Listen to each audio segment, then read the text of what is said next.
Hello, welcome to this course. I'm excited to meet you in this new online course that I'm teaching. I am going to share my screen so that I can go through a PowerPoint with you. All right.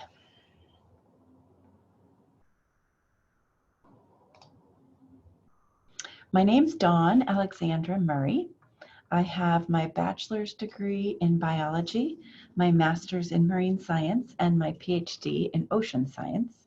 And I'm very interested in global conservation, oceanography, climate change, ecology, and all topics related to the environment. My email is here, and it's also on the syllabus, dmurray, the number 2, @antioch.edu. So my love of nature and the environment started when I was really little. So I love this quotation by Henry David Thoreau. I think that no experience which I have today comes up to the experiences of my childhood. Nature developed as I developed and grew up with me.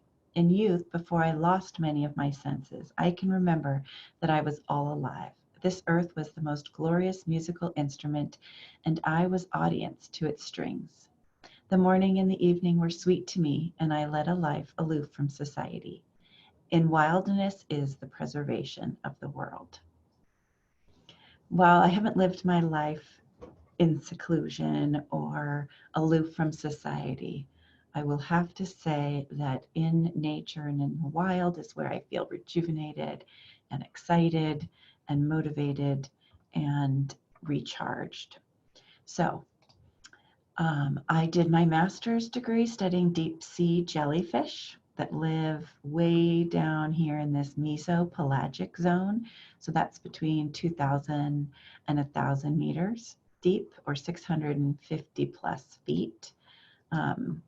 And you can't reach this area without a submersible.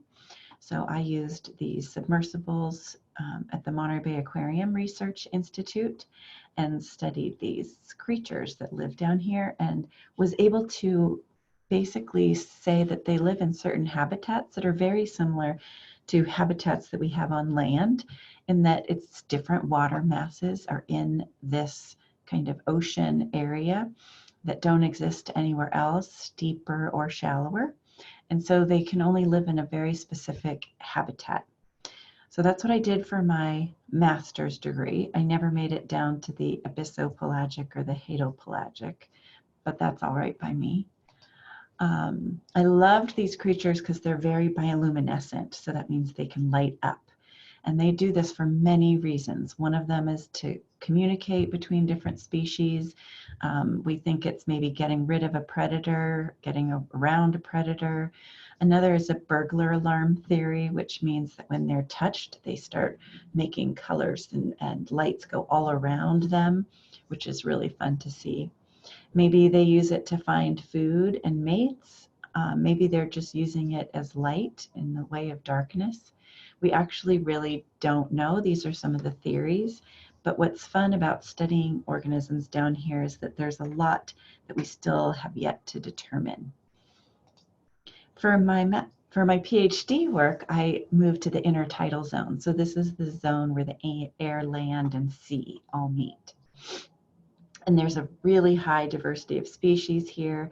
Lots of visitors come and walk in the intertidal. Lots of people collect everything from algae to invertebrates to crabs. And this is an area where there's a lot of pollution as well. So I was interested in looking at climate change and managing this changing environment. And these species are some of them that live in these tide pools, anemones and kelp and green and brown and red algae. And a lot of them are changing their distribution and abundance with climate changing. So one thing I noticed was that a lot of towns use rocks to prevent erosion from the ocean and from the waves. So there, Santa Cruz and Monterey and California is no exception. That's where I live. And there's, when they add these rocks, it's a major disruption in the ecological communities, but they're doing it to save the homes.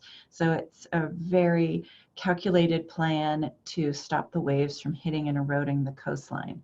But no one had really looked at how is that affecting all the creatures that live here. And in this area, in the water, there's a lot of larvae. And most intertidal creatures have larvae that disperse wide distances away from their parents.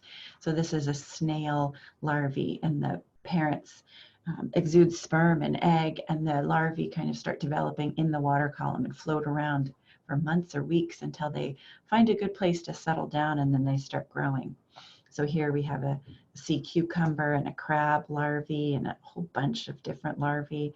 This is a sea star, another sea cucumber, and this is a barnacle larvae. So all sorts of intertidal species that you see. And I was calculating what different rock types those larvae chose to settle on, and was able to say with great confidence that if you're going to have to do armoring to save the shoreline, you really want to use something that's a sandstone base, because they did not do well on the other rock types. Sorry about that. I started a program that's a citizen science program that monitors the coastal ecosystems of California. This is called Limpets, and it's still going on today, where students go out and collect data and do science projects based on their data. And it's on sandy beach and rocky intertidal habitats. So I got really into education and educating people about these areas and how they're affected by climate change and how they're affected by humans, and started bringing my Antioch students out in the field to collect data and collect species, and started an environmental studies program at the Santa Barbara location of Antioch, and bring students out on field courses and have them collect data and really learn about advocacy and justice. And one of the topics that I've had students help with is I studied the marine debris that washes up on the shore in the Yucatan Peninsula, partnering with the Tribal Trust Foundation. And now I'm on the board of this foundation, and we noticed a lot of trash along the beaches. So much so that we organized multiple trash cleanups. And if you go and visit this area of the Yucatan Peninsula, so this is near Tulum, in the mornings before the tourists wake up, generally there's people from the hotels that sweep all of the trash into piles and then dig big holes in the sand and put the trash in the holes and then cover it up, so that usually it doesn't look this bad. So this is a beach that's kind of a little bit farther off the tourist zone. So I was trying to help them with pollution and waste management and recycling plants, and working a lot with the indigenous people there who hadn't been able to get to the beaches for a while because of all the development that had happened. And then I started working with the Amazon, different Amazon groups who are trying to protect the rainforest. And we had them come to campus and talk to students. And I got really interested and involved in Indigenous people and Indigenous rights and culture. And in Santa Barbara, got a petition going and was able to have Columbus Day in Santa Barbara now switched to Indigenous Peoples Day. So we celebrate that instead. So I've been interested in traveling abroad as well. I taught biodiversity and conservation management at the Royal Thimphu College in Bhutan, and loved my students there. I still keep in touch with them, learned a lot about Himalayan ecology, and this was all in a country that actually highly values happiness and the environment. So I learned a lot there about management practices, and then I've led abroad programs for students to the Galapagos and to Bhutan. So that's a little bit about me. Now I hope that each of you will post a little video so we can get to know all of you. And I'm excited to teach this class and to get to know you all.